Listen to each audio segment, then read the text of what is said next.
Today, more proof that people really are getting poorer. Growth figures showing that in the last quarter, national wealth per person fell 0.3%. We are in a per capita recession. Joining me is the panel, Michael Costa, former New South Wales Labor Treasurer, and David Gazzard, former Liberal Advisor, now Head of DPG Advisory Solutions. Michael Costa, how bad are these figures? Well, Andrew, they are bad, but they're exactly what the Reserve Bank wanted. I don't see any big surprise in this. They wanted to slow down the economy, and that's what they're achieving. The issue of immigration, of course, is a separate issue. I mean, that's putting immense pressure on the housing market, and there ought to be some sort of moratorium until they get the supply in line with the demand in that sector. But on the broader issue, this is exactly what the Reserve Bank was aiming for, a slowdown in the economy. I was expecting another increase in interest rates, a final one, but given where China is at the moment, possibly facing deflation, we might even miss out on that one. But, make no mistake, this is exactly what the Reserve Bank was aiming for. I think, David Gazzard, that the per capita figures are important because the numbers are juiced up by the immigration that Michael mentioned, 400,000 people coming in a single year. That it makes the economy bigger, all those extra workers. But when you spread the wealth around among everyone, you find we are getting poorer. That's the key figure here, isn't it? Well, look at that as well as the just the increases in cost of living. You know, your interest rates are up, food prices are up, fuel prices are up, energy prices are up, and you're earning less, at least in real terms. And you can understand why people are really struggling out there and why they are sort of cranky with the government that promised cost of living improvements for them pre-election and seems heavily focused and almost exclusively focused on the voice when they've got higher order concerns in their household budget. It's so strange. You're exactly right. I think it's that dichotomy that together, falling living standards, government meanwhile distracted by something peripheral to most people's lives, is really what's fueling this angst. In New South Wales, Michael, the government's spending so much money, as are most state governments now, that it's run out of cash, now slugging the coal industry with a hike in royalties. Here's the New South Wales Treasurer. We are updating these royalty rates to make sure that the people of New South Wales get a fair return for their resources, and we are ploughing back every single dollar into rebuilding the state's essential services and providing families with much needed cost of living relief. Michael, that tax hit is going to raise about $2.7 billion over 4 years, but that cost may well be passed on in part to coal generators and then to electricity bills, mightn't it? Oh, there's no doubt it'll be passed on. There's nowhere else to go. They're running a massive budget deficit. We'll see the final numbers when the budget comes out later in the year, but certainly it's up near the $10 billion as a budget deficit, and state debt is just through the roof.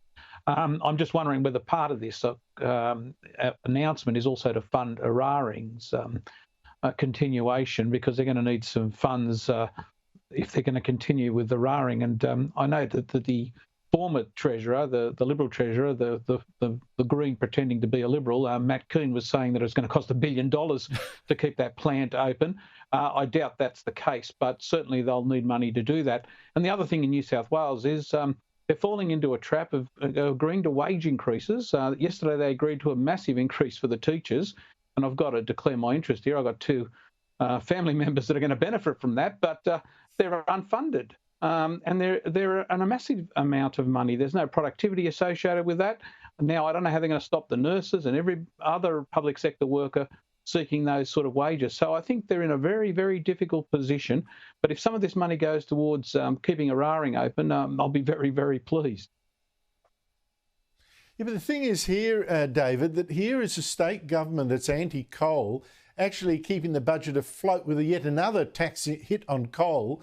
But at the same time, it may be killing the golden goose because, it's another disincentive to make electricity from coal when New South Wales, like other eastern states, are running short of power. We just got a warning about that last week. Yeah, I mean, in addition to what it might do to power prices because you're forcing through an increased cost into generation, The last time I looked, coal was still Australia's second biggest export. I mean, our country, the wealth of our country has predominantly been built off iron ore and coal, despite how you want to demonise coal. It is still a huge export for Australia. Now, within that rubric and a higher cost base, you know, I had some sympathy for BHP when this was done in Queensland, saying, well, that's going to increase our cost base in Queensland, so we might have to start reevaluating our global enterprises and looking elsewhere where we're more competitive. So you can't sort of squeeze the balloon without there being an impact popping out in another area. If that might not be the best metaphor for it, but there will be an impact on competitiveness or cost somewhere. You can't just tax your way to wealth, or we'd increase taxes all the time.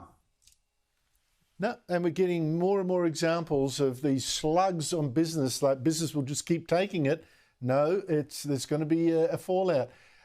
Michael, one thing the Voice debate has done is made a lot of people far more twitchy and aware of just how much Aboriginal organisations are already getting and grabbing, and where's the money gone. But the latest example is Sydney's Metropolitan and Local Aboriginal Land Council putting in a native title claim on a $100 million bit of land near Balmoral Beach, very swish territory there, on the Laurie Plunkett Reserve, to be specific. Now, what gets me is that this is just one of thousands of land claims by this same Aboriginal land councils, as its boss told Ben Fordham today. Here he is. Across the state, I know that the number officially was 38,000 June last year, and I believe that when we discussed it just recently at a gathering, it's brokered to near 40,000 claims across New South Wales. Guys, Michael, at what stage did the claims stop and the reconciliations start? Well, look, Andrew, this is an absurdity, but it was always the case. Up here in the Hunter, there's thousands of these claims all over the place. Some on heritage buildings. I remember recently they claimed the old post office up here and stopped the development that was going on there. What I think is going on here is it's a lottery. You know, they put in 1,000 claims hoping to get one or two up.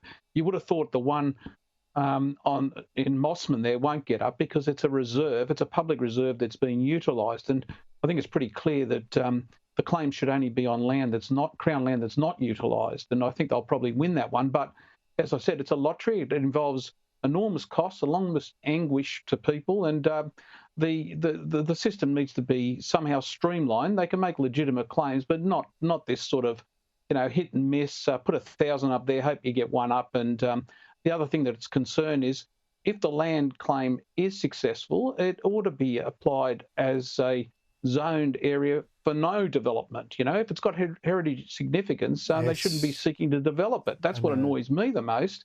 They claim these things and then seek to put a commercial development on it. Well, that's not what it was about, and the public's very angry about that.